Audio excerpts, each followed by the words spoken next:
परवा रात्री भालदारपुऱ्यात दंगल उसळली होती। सुमारे 500 जणांचा जमाव घोषणा देत दगडफेक करीत होता।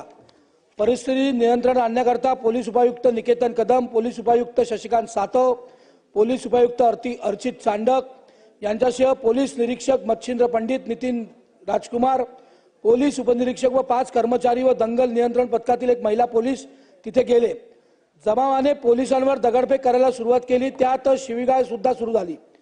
पोलिसांवर हल्ला चढवला, त्यांना मारहाण केली। एकाच त्यातल्या काही जमावाने महिला पोलिसाला पकडलं आणि त्यांचे वस्त्र काढण्याचा प्रयत्न केल्यानंतर त्यांना दुसऱ्या बाजूला नेण्याचा प्रयत्न केला, पण ती महिला इतकी शूरवीर होती की तिने त्या सगळ्या जमावातून ती बाहेर पडली आणि नंतर तिने काल याची तक्रार नोंदवली आहे। माझी आपल्या माध्यमातून सरकारला, माननीय मुख्यमंत्र्यांना, माननीय गृहमंत्र्यांना विनंती आहे की त्याचा सीसीटीव्ही फुटेज आहे तो सगळा पोलिसांकडे आम्ही दिला आहे। तो सगळा बघून त्या सगळ्या नालायकांवर, त्या नराधमांवर कडक कारवाई करावी असा आपण सरकारला आदेश द्यावा अशी माझी विनंती आहे।